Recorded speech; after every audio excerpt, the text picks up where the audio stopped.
All right, welcome to the 22nd episode of the Wag Tales podcast. And it's actually the first episode for 2024 as well. And I'm so excited. I've got a really special guest joining me for this episode. So, welcome to the podcast. Do you prefer to be called Marissa or Riss or?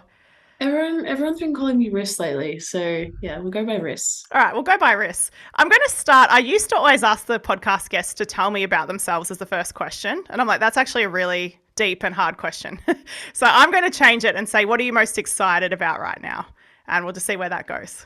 Oh my God, there's so much going on for me, like in my professional and personal life. But I'm really happy that we're going into a new year, and I feel like it's a perfect time for um, new goals and a change of focus, routine sitting in place, and I just got my timetable for the year leading into the Paris Olympics. So really excited to be ticking off some countries and getting some more experience before um, jetting out to Paris for the Olympic Games. Amazing, so exciting. So what does that look like for you from now moving forward until you get there? Okay, so I am heading off to Germany in February. Then I'm going to come back home for about a week, and then I'm in an international camp in Canberra with Brazil. Then I'm home for a week, and then I go to America for three weeks. Home for a week. Go to Holland, and then I'm home for a week. Have a camp in Brisbane, and then I'm home for a week, and then I go to Ireland, and then I go to the Olympic Games. So it's going to be a massive year, and I'm just really grateful to be at home right now, just preparing mentally and just getting as much family time as possible before getting into it. So exciting. That is a huge timetable. Pretty crazy. How long have you been boxing for? Because I believe you're still pretty young, right? You're only like 21. 21. I started boxing when I was 17, so that's 5 years, but it's been pretty much stop start with my boxing career just because of being a foster kid, and then COVID-19, which is just crazy that even happened. Yeah. Yeah. So a lot, 2 years of that my career has been in a lockdown. So that really hasn't felt like long. It feels like 2 solid years of boxing. But yeah, so Which is incredible because I train boxing and I definitely have never taken it anywhere near like that competitive level. But just to know how hard it is to actually train that sport and to learn that sport, like that is an incredible achievement to make it to the Olympics with all of that going on. So congratulations. thank you. So why boxing and how did you find boxing? I'd love to know sort of the story of how you found boxing. It's a bit of a mixed question, and really, so I was trying to get back into I went to 6 different high schools, so I was trying to get back into one of my older high schools. All my friends were there. I really wanted to graduate with them. And there was a new principal, and he basically was like, "No, you're not coming back into the school. Like, I don't want someone violent in the school." I used to fight a lot. And basically I was like, what is it gonna take? Like what do you what do I have to do to make you let me come back? Like, let me come back. Made me sign a behavioral contract, and basically that was do a sport, have perfect attendance, be getting certain level grades type of thing. So he was like a mad football fanatic. So he sent me to Geelong Falcons for a trial, and I ended up playing for the Victorian Kickstart team, which is like a First Nations Victorian team. And I really thought I was going to be dead set on AFLW, really. I was playing for three football teams at one point. Wow. Was in a talent squad at Richmond Football Club. So I thought that was going to be where I would end up. But so I started boxing at a gym for at-risk youth in the western suburbs of Melbourne. It was like a gym for at-risk youth, and it really resonated with me. And I broke my arm playing football in 3 places, so I wasn't able to keep on boxing, which is something that I really enjoyed doing. So once that all healed up, and I kind of made the decision that I wanted to just focus on boxing. But that decision was highly influenced by my foster carer at the time, who was my first boxing coach. Mm-hmm. So yeah,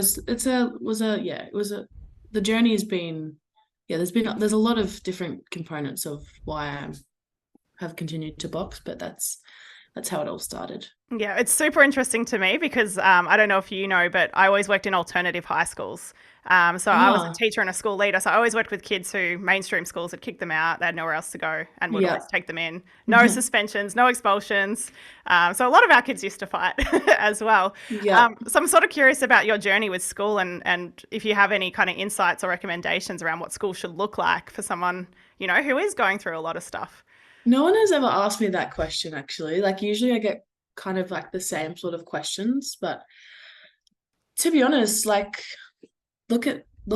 I mean, like, me acting out is just me being dysregulated because of the neglect that I was experiencing. Yeah, So I'm not at fault for that, and I should have been absolutely. supported through that by the adults in my life. And I think, like, I don't know how you can train.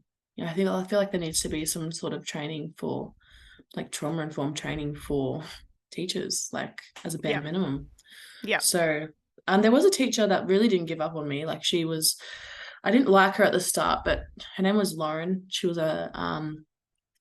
like one of my math teachers, and I was terrible at math.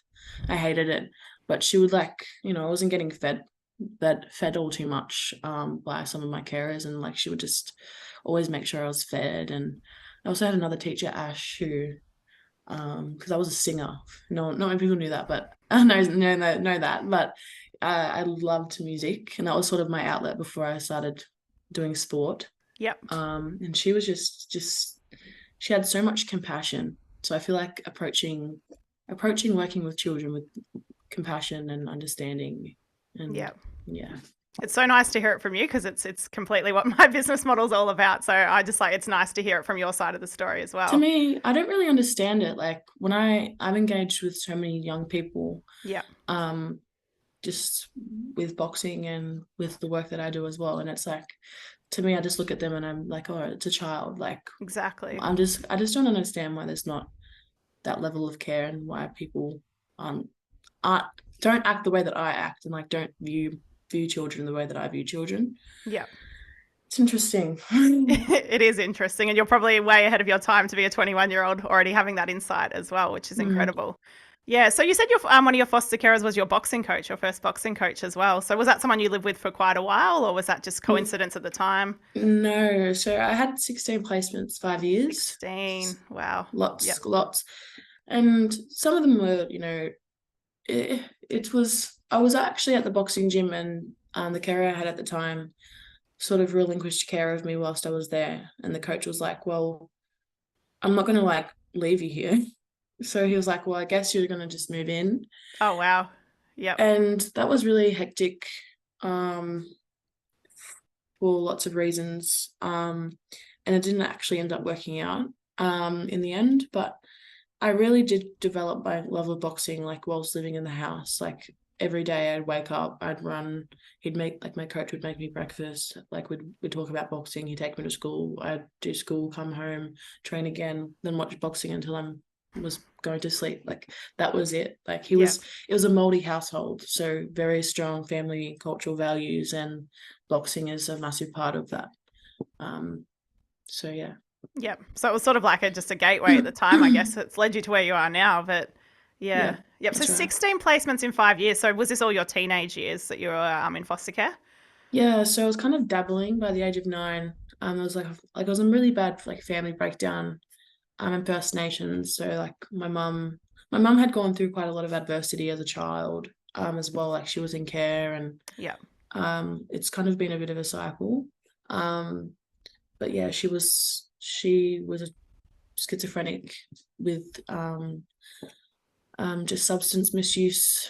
She was just self-medicating to deal with her trauma instead of actually addressing it, Yep. which is, unfortunate. But that kind of just led to a family breakdown, and our family were homeless, living in a car for periods at a time. And then my dad sort of just slowly relinquished care of each child until he had really had none left. So Yep. yeah. Yep. So pretty tough times. And now here you are about to go off and do this crazy training and compete in the Olympics as well. Is that something you Mm. could ever have seen for yourself? Oh, hell no. No, we never did. I was even speaking to my sister, I've only been speaking to her for about a year now. Mm-hmm. and we've gotten really close, and it's been really nice. But I was even saying to her, like, we never did sport as a kid because we couldn't afford it. Yeah. Um, and to have and I'm a massive believer in like defunding the police and investing money into like communities and to prevent crime and things like that, Yeah. like breaking the cycle. And like, if that opportunity to not, like, I've never paid $1 to box. I've always gone to non-for-profits. I'm at a non-for-profit right now. Yeah. Like, if it wasn't for those opportunities, like I probably I could have certainly been locked up, or stop being a drug addict, or any of those things. Like, some of my siblings have gone down that path. Yeah. And that could have certainly have been me. So yeah, I'm just grateful that boxing sort of found me in a way. Yeah. Yeah. So has it become sort of a bit of a therapeutic approach for you as well? Like you found that through boxing? Solely, it's been solely that. If I don't Yeah. box, and I feel like a shell of a human. It's just all about my routine. It's taught me so much about routine and self-respect and time management and just discipline and hard work, and um it's been a blessing in my life for sure. Yeah. I didn't Amazing. even but like it really was just sort of like, I say this to my because I've had 3 boxing coaches now. I say this to my coach now, Cal. We have quite a very special bond. Like, he's like my father to me. I say, I used to box because my life was shit. And now that my life isn't shit and there's a lot of good things going on, I can box for the and I can box to start achieving things, and Mm. that's sort of the last 2 years of my life, being like normal, like a normal human beings. I've really excelled in the ring. Yeah. Yeah. Amazing to hear that as well.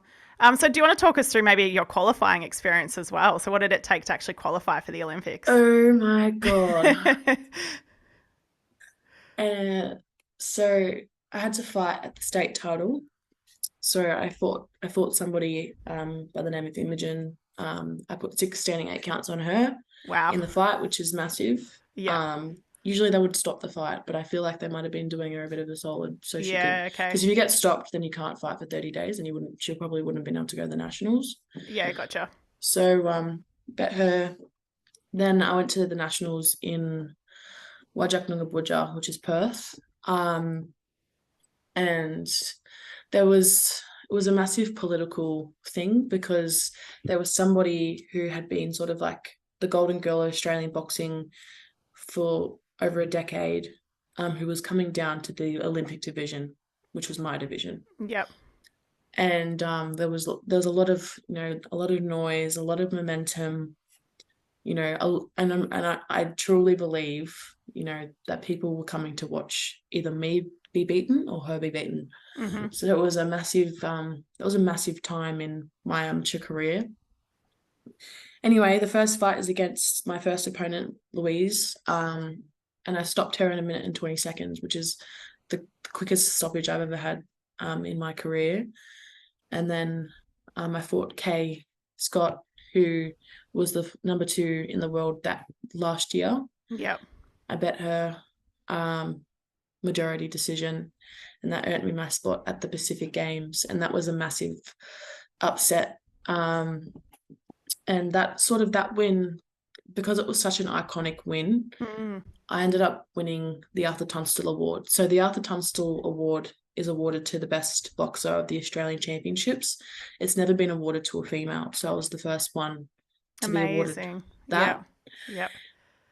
And then I sort of kept, preparing for the Pacific Games. Like, I went to Italy, I went to Germany. Like, there was quite a bit of time in between the Pacific Games and the Nationals. 2 weeks before my Pacific Games qualifying event, I dislocated my knee in the ring at Oh training, no. and literally it was just a freak accident. Like, I wasn't twisting or turning. I was just sort of like, I was actually stationary.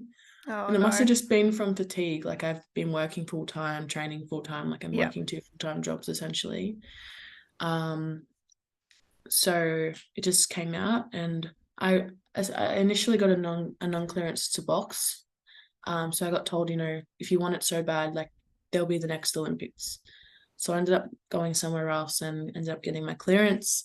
I was shitting myself, like I was in so much pain, like Oh my going gosh. into the games, but I ended up coming away with a majority win against Cara from New Zealand. So really, to get that quota spot was just such a relief. Yeah. And how was the injury going through the fight and even after? I couldn't feel it Just during the fight. the adrenaline kicked in? The adrenaline rush really kicked in. I couldn't really feel it after the fight either because I was like, you know, like so much emotion. Yeah. But yeah, it's been about 6 weeks now, and still doing doing my rehab on it, and Yeah. it's coming good, but it's just taking its damn time. So yeah, Yeah, that's as it fair. does. Yeah. Yeah. Oh, what an incredible journey just to get you there as well. And I do understand as well, you're our first First Nations female boxer to qualify for the Olympics as well. In So, boxing, yeah, in boxing. yeah, yeah, yeah. So that's incredible. Yeah, like my teammate actually said it to me, Teta Moana. He was like to me, "How does it feel to have made history twice this year?" And I said, "Oh my God." I didn't even, didn't even think about it like that. So Yeah. yeah. And so it hasn't hit me yet, hasn't hit me quite yet, but when it does, I'm sure I'll feel all the things. Yeah, for sure. It might even just be when you're actually walking into the venue for the I first think I time. think that's going to be the case. I think that's going Yeah. to be the case. Yeah, that's so cool. And you mentioned before as well that you're doing a bit of work with young people or for like youth or teenagers or children as well. So what does that look like for you? Well, just being like a role model in my community, like Yeah. the Aboriginal community in Australia, but also just in Victoria and then in Melbourne is just it's very small. Yeah. So being a role model is a massive job. That's a Mm. you have to. It's not you can't take it lightly because you never know who's watching. I do volunteer here and there at some like youth boxing gyms from time to time, and obviously Collingwood Boxing Club, it's non for profit, and there's young people coming in and out there as well. Um, but also my family. So for context, when I was 17, I was homeless living above my second coach's boxing gym, and I was kind of like a plea for help. I was like, I'm going to call this old social worker, um, because I need to get out of this gym. Like it's during COVID-19. I'm living in a gym that keeps getting broken into during the pandemic.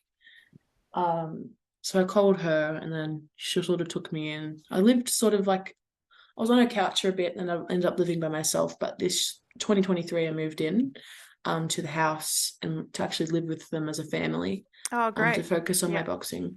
Yeah. And she does a lot of community work. Like she was a social worker for a very long time. My auntie, who's not really my auntie, but you have so many aunties when you're a black fella, like they all do like trauma informed therapy and all this different stuff. So sometimes I just come home and we'll be doing respite care for a child, you know what I mean? So Yeah. um yeah, it's really important that I keep on keeping on with the sport because you never know who's really watching. And yeah. Absolutely. And even just like for women in the sport too, like I just feel like a lot of it's starting to obviously get bigger every year for Mm, females in the sport, but I think it's mm, just a lot of women don't see themselves in sport or they don't see themselves on that journey. So for you to represent that in that way too is really powerful. yeah, absolutely. Yeah.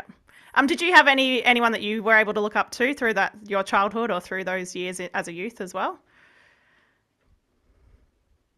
No, probably not. Yeah. um no. And I think probably like my now like foster mum, like my adopted mum, she was pretty iconic. Like, we're very close in age. So I met her when I was 13, and everyone when you're that young and traumatized seems, and when they're sort of very assertive and Mm, culturally strong and just a staunch woman, she just seemed way older than she was. yeah. So she was only 21 when I met her. Yeah. So when she took me in, she was only 27. Yeah. Um, and that's really a hard thing for people to understand, that someone that I call my mom is so young. But Yeah. that's a cultural thing. That's a cultural nuance that not many people will understand. Um, And I feel like I definitely her I would definitely looked up to. Like I was a mute when I was 13 when I met her. I didn't speak to anybody. I kind of just like had my head down. I wouldn't talk. Yeah. But meeting her, I was just now I'm this very loud, outgoing, forward person. But she would, and it was really embarrassing. I would get bullied at school because I'm the kid that didn't have any family or anything like that. Um, and I was always getting picked up by these government people like child protection, and they're wearing their lanyards and they're driving their government vehicles, and it was just fucking embarrassing thing. But she would pick me up in a fucking rundown Commodore, like Love that. she would take me like at WAG school sometimes, and she'd take me on a girls' day out. Yeah. She would sneak money into my clothes, and notes and cultural like necklaces and things like that. Yeah. So I just like adored her for what and everything that she stood for as a human being. But yes, definitely her. Even now, like she inspires me the most. Like she's got freaking 2 master's degrees. Like that took her a really long time. Like having raised so many children that aren't hers throughout her life. Working for like a non-for-profit, not for the money, but just for humanity. She works 3 jobs to support me and the family. So like, yeah, she inspires me so much. Yeah. So nice to hear that story, actually, that you did actually have someone like that as well. Oh, Do you have, same. yeah, yeah. It's good to, just like to be able to unpack and identify that as well. Yeah. Yeah, because you mentioned a couple of teachers, but as you said, like the schooling years weren't necessarily great, and they were just No. probably a small part of your day or a small part of your week in Yeah, that's the right. grand scheme of things as well. Yeah. So I guess like I've asked you about the schooling side of things, but is there anything you would say for carers to think about when they're like becoming a foster carer or taking in children as foster carers? Don't do it if you're not fully committed to it. It's so unfair. Like it's a hard task. It's a hard job, and it's a flawed system. It's Yep. a terribly flawed system. But, think about it wholeheartedly before you sort of make that decision to take on a child. Because the instability of being like, oh, actually, I can't do this anymore, and then that instability of moving around, that the flow and effect of it from that, like the abandonment issues you now have as an adult are crazy. So like that as well, but also just I just feel like consideration, like my auntie who has taken on children like before, she's always like, oh, like what would I want if I was a young person, like a young person. Yep. And like culturally as well for them as well, like if you're taking on an Aboriginal child, and I mostly was in like white families, Yeah. Okay. like wasn't really taken into community, which is where I belonged. Yeah. Things like that. I feel like it was just a lot of people that were just inconsiderate or maybe just ignorant. Um, but other than that, like I'm not really sure what else, because raising children is so hard, especially when they're not yours, and especially when they're extremely traumatized. Yeah. That's the It's a thing, hard right? task. It's Yeah. hard. Yep. You're not going to be supported in the way that you need to be supported. So you need to come up with a sort of plan for Yep. yourself. Yeah. Yeah, that's a good tip. Very good tip. Because I'm aware I actually do have some foster carers that I've done some work with, and Yeah. they may potentially listen to the podcast. So it's good for once again just to hear the other side of it. But also, like, don't be afraid to just, if you don't know, just ask. Like, my Yeah. mum came into my room the other day and she said, oh, Auntie LJ is taking on somebody. What would you have liked as a foster kid when you've arrived at a placement? I was like, oh, I would have loved, nice soap and a, fuzzy blanket and a little diary and some snacks or something on my bed. Like, that would have been awesome. But I didn't have that.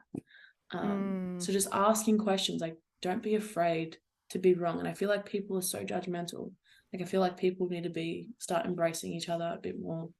And like maybe if they were embraced a bit more, they probably would have asked those questions and That's not right. gone as much wrong, Yeah, that's right. Yeah, because I'm noticing that in the system a lot actually is people are Yeah. always afraid, and like of course there's going to be dysregulation from the child and the young person as well. 100%. Yeah, they're so traumatized, so of course there's going to be dysregulation, and I feel like the foster carers are judging themselves pretty hard when those moments occur from the ones I've met as well. So yeah, I think it's unpacking that and understanding that and just letting there be mess. Like there's going to be Exactly. messy times. Yeah. Yeah, that's Yeah. right. So you obviously have taken on so much as well, just like to be an Olympian. So what do you do actually to look after your well-being aside from like boxing's obviously a therapeutic outlet, but I'm sure it's a pretty demanding outlet at the moment as well. Mm. So what else do you do to take care of your well-being? This has been a journey, and I like we've talked a lot about foster care and dysregulation, and I was definitely like that dysregulated, traumatized child. And I was diagnosed with complex PTSD, and that is a very interesting mental illness to have because it's PTSD, but it's an accumulation of events that have caused PTSD. So it's PTSD times 1,000. Like Mm-hmm. it's really hectic. And it was at the start when I wasn't quite sure, and I had a lot of stigma around mental health because of my upbringing and my mum and all that stuff. But acknowledging it, owning it, seeking support, seeing a psychologist. I saw a psychologist for 3 years, and then I unpacked a lot of trauma with her. And then I moved on, and I now see a new psych, so I can just start, have like regular human being conversations about like how do I act regular now that I've unpacked like my deepest traumas with you. Yep.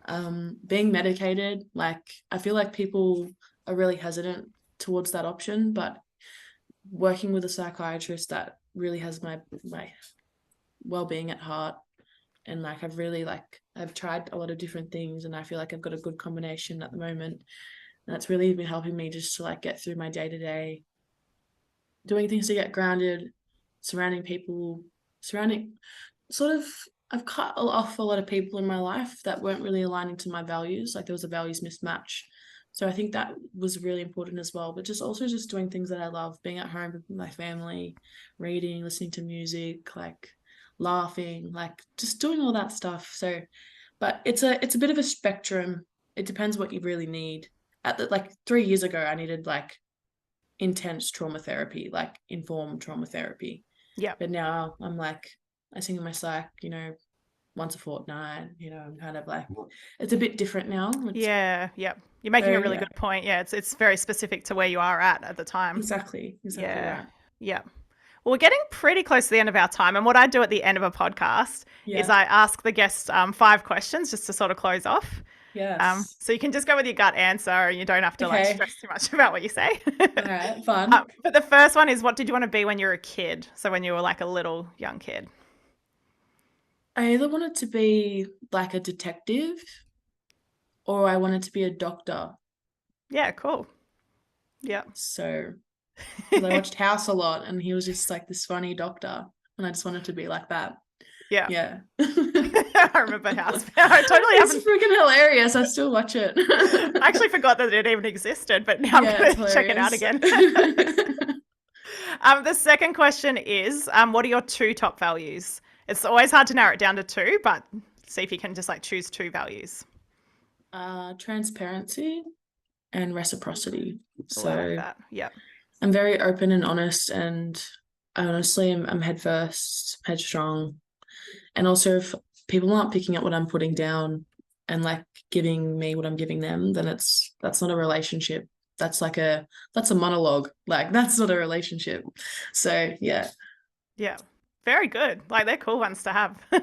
Yeah. The third one is actually pretty silly, and this will be great for you. I But love it. I ask every podcast guest this, and we even have a playlist now. But it's, if you were going to have a boxing fight, what would be your walkout song? What would be my walkout song? Yeah. Oh my God. The fact that I don't even know. I'm really silly with it. Like, it's probably I Was Made for Loving You by Kiss. Oh, that's great. Yeah. It's like my coaches and we have a story that's very private, but about that song. But whenever he has an attitude, I just put it on. It really ticks him off. But now it's like the joke is kind of over, and the song now the song reminds him of me now, or not of like the really private story. So yeah, probably that song. Yeah. That's cool. I've actually met your coach before as well, Cal. So Actually, because I was training with Ray, like through Collingwood. So like Cal would be there every now and again.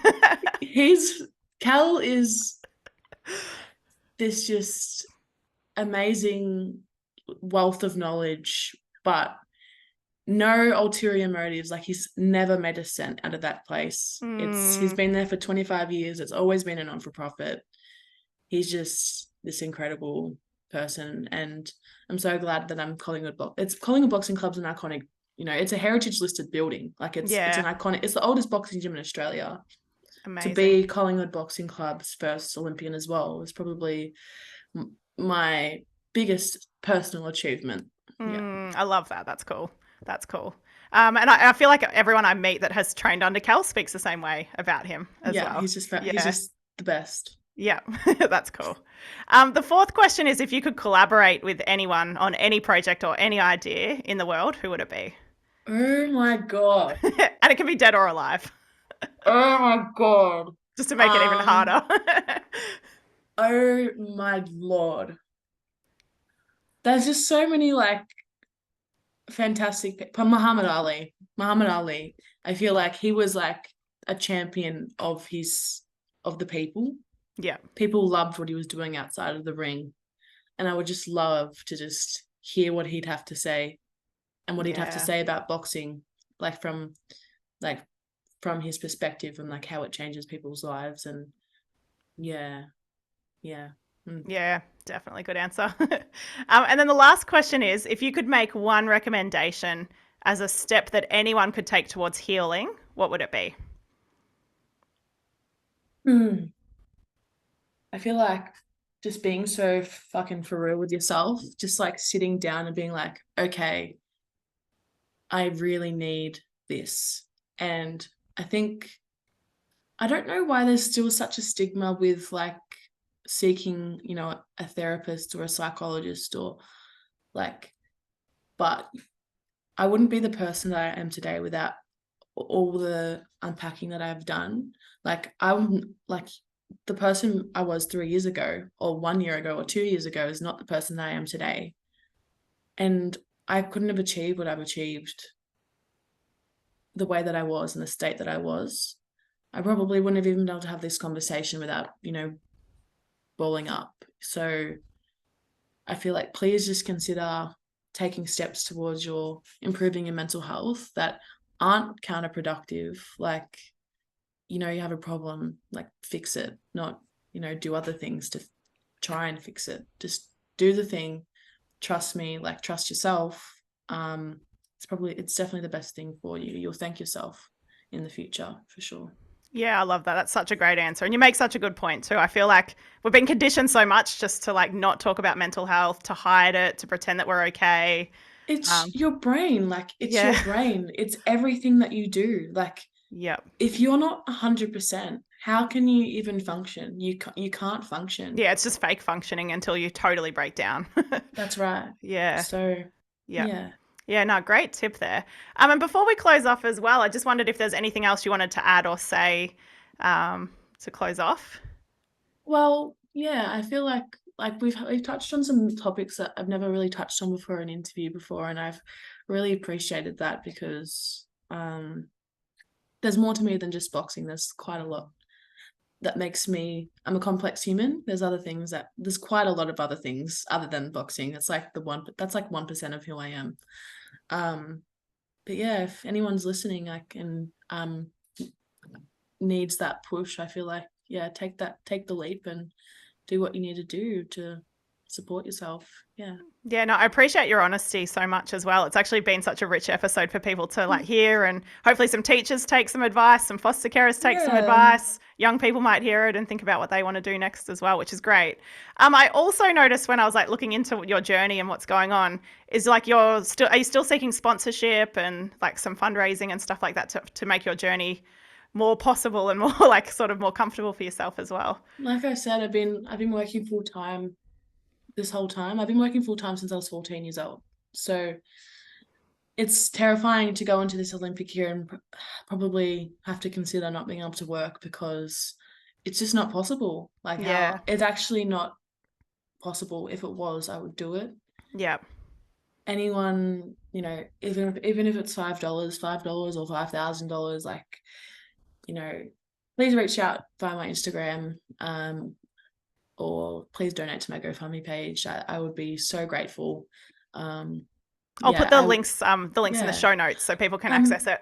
Yeah, like I've gotten so far, and I'd hate to be the only limitation being money. That is just such a disposable Yeah. thing. So yeah. And we would hate to see your journey be disrupted by you thinking you have to work and not being able to give it everything that you possibly could have given That's as right. well.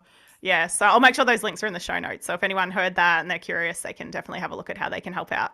Thank you so much. I really appreciate it. No problem at all. Thank you so much.